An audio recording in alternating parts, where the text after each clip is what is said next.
Amen. Amen. Peuple de Dieu, nous bénissons le Seigneur pour sa fidélité. Nous lui disons merci. Parce que la parole de Dieu dit en toutes choses, rendons grâce à Dieu. Amen. Amen. Amen. Si vous aviez demandé quelque chose au Seigneur, je vous en prie, fléchissez les genoux. Continuez à fléchir les genoux devant l'Éternel. Parce que ton Dieu est un Dieu vivant. La parole de Dieu dit que Jésus-Christ est le même hier. Il est le même aujourd'hui. Et il sera le même éternellement. Bien-aimé, même si toi tu changes, Dieu, lui, ne changera jamais. Si tu es infidèle, nous dit la parole de Dieu, il demeure, lui, toujours fidèle. Prions le Seigneur. Notre Dieu, notre Père, nous voulons te dire merci. Merci pour ta puissance, merci pour ta fidélité, merci pour ta grâce. Père, tu as fait des pécheurs des hommes de Dieu. Amen. Tu as fait des pécheurs des sacrificateurs afin de les rassasier. Ta parole nous dit que tu as fait de chacun de nous un royaume de sacrificateurs pour Dieu ton Père. Nous voulons nous humilier sous ta puissante main. Et nous voulons que seul le Saint-Esprit, l'Esprit de vérité, soit à l'œuvre ce matin. Père, nous ne voulons pas que la chair interfère. Nous ne voulons pas que le sang interfère. Au nom puissant de Jésus. Amen. Nous paralysons, nous neutralisons tous les radars, tous les différents yeux, toutes les différentes oreilles des ténèbres. Nous envoyons le feu du Saint-Esprit dans le camp de toute puissance, dans le camp de tout réunion de sorciers, contre ce culte, contre qui que ce soit qui est présent ce matin dans la maison du Seigneur. Que la colère de Dieu comme un feu descende pour consumer dans le nom puissant de Jésus. Amen. Éternel, merci pour ta fidélité. Saint-Esprit, Esprit de Dieu, prends toute la place afin que le Fils soit glorifié dans le Père. Nous te disons merci parce que tu es vivant. Nous te disons merci parce que tu nous convaincras du péché. Tu nous convaincras du jugement et de la justice de Dieu. Tu nous conduiras dans toute la vérité. Père, je suis confiant que ce thème que tu as préparé pour ton peuple, ce thème est source de bénédiction et source de restauration. Sois honoré notre Dieu, notre Père, dans le nom puissant de Jésus, nous avons prié. Amen. Amen. Acclamons le Seigneur ce soir.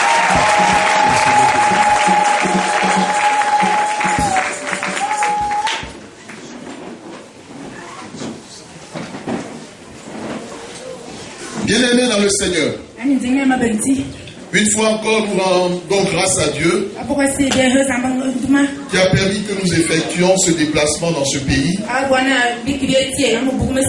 Nous remercions le pasteur Lumari, le pasteur Macho, l'apôtre et tous les autres pasteurs, évangélistes, anciennes, diacres, serviteurs et servantes de Dieu.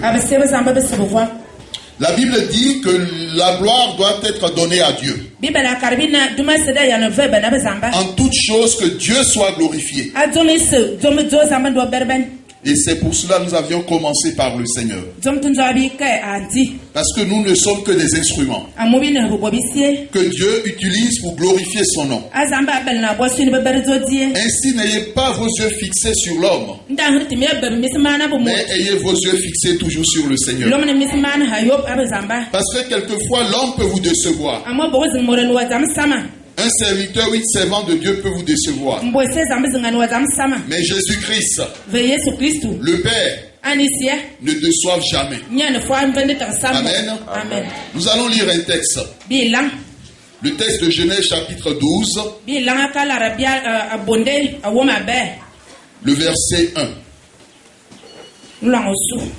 Genèse chapitre 12 au verset 1. Il est écrit, je lis au nom de Jésus.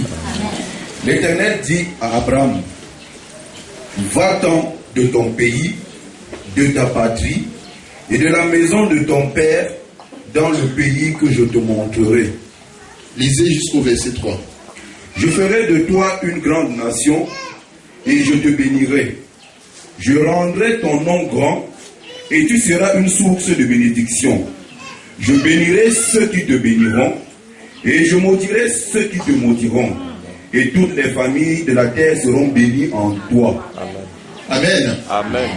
Et lorsque nous lisons le verset 4, le début du verset 4 nous dit Abraham partit. Bien-aimé, lorsque le Seigneur te parle, il est important que tu te déplaces. Lorsque Jésus dit à Pierre, jette le filet, Pierre jette le filet. Et la puissance de Dieu se glorifie. Ne sois pas rebelle. Ne sois pas têtu. Lorsque le Seigneur te parle, le Seigneur peut te parler de façon directe ou par ses serviteurs et servantes. Mais sache que ce sera toujours pour ton bien. Parce qu'il t'aime et qu'il veut ton bien. L'Éternel donc parle à Abraham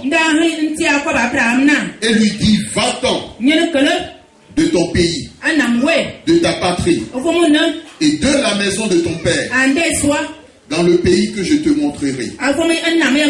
Je ferai de toi une grande nation et je rendrai ton nom célèbre, ton nom grand, et tu seras une source de bénédiction. Bien-aimé, lorsque le Seigneur Jésus t'a appelé, c'est pour que tu sois une source de bénédiction et non une source de malédiction. L'Éternel t'a appelé à la bénédiction. Et comme je le rappelais dans le séminaire, si quelqu'un vit la malédiction, si quelqu'un vit la souffrance, comme Jabès l'a vécu, elle ne doit pas l'accepter. Elle doit dire que cela n'est pas conforme à la parole de Dieu. Et elle doit plier les genoux et invoquer l'Éternel comme Jabès l'a fait. Et Dieu a écouté la prière de Jabès. L'Éternel a étendu ses limites et sa vie a changé. Ta vie peut changer parce que ce n'est pas l'œuvre d'un homme, mais c'est l'œuvre du Créateur. Celui qui te connaissait lorsque tu étais dans le sein de ta mère. Si Dieu permet que tu vives et que tu sois dans ce monde, c'est parce qu'il a un projet pour toi. Dis à toi-même, Dieu a un projet pour moi.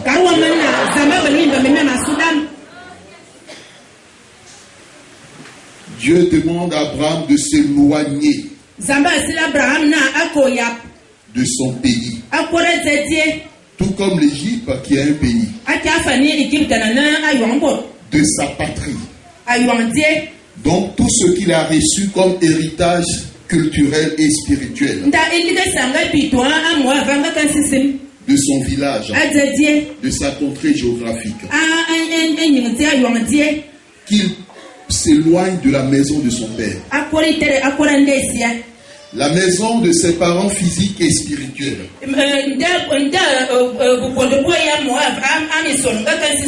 Pour le pays que Dieu lui montre aujourd'hui. Bien-aimé, lorsque nous venons à Dieu, c'est qu'il a un projet pour notre vie. Et il nous appelle automatiquement pour un lieu. Et Dieu, dans son amour, trace un plan pour ta vie. Le plus important est que tu demeures dans sa volonté. Parce que lorsqu'il t'appelle, il pose des fondements et des fondations dans ta vie. Et dans ton avenir. Bien-aimé, on ne peut pas construire un édifice sans poser des fondations. Donc comprends, lorsque tu viens au Seigneur Jésus-Christ, l'Éternel pose en toi des fondements. Il pose en toi des fondations pour la vie et pour la bénédiction. Dieu dit à Abraham qu'il fera de lui une grande nation. Ce qui sous-tend qu'en chaque enfant de Dieu, il y a une nation. Il y a une grande nation. C'est pour cela que nous devons marcher dans la sanctification. Pour notre descendance. Vous connaissez l'histoire d'Abraham. Il a eu un seul enfant avec Sarah. Mais de cet enfant, il y a eu Jacob. Et son frère Esaü. Mais de Jacob est sorti 12 fils. Qui constituent les 12 tribus d'Israël. Plus une fille appelée Dina. Mais c'est de ces 12 fils qu'est sortie toute la nation d'Israël que nous connaissons aujourd'hui. En chacun de nous, il y a une grande nation. En chaque frère, en chaque soeur, en chaque homme, en chaque femme, en chaque enfant, il y a une grande nation. Ce qui fait que nous devions prendre notre vie chrétienne au sérieux. Et nous devons marcher avec Dieu par la foi. Parce que Dieu veut rendre ton nom digne. Dieu veut rendre ton nom célèbre. Et faire de toi une source de bénédiction. Dieu veut que tu bénisses. Pas que tu maudisses ton prochain. Ou bien que tu le jalouses. Parce que quelquefois, il y a des enfants de Dieu qui ont des pensées. Ils ne sont pas à la gloire de Dieu. Lorsqu'ils voient leurs frères et leurs sœurs réussir, au lieu de lever la main droite vers le ciel et rendre grâce à Dieu, ils se disent, mais qu'est-ce qu'elle veut nous montrer? Qu'est-ce qu'il veut nous montrer? Tout ça, c'est quoi même?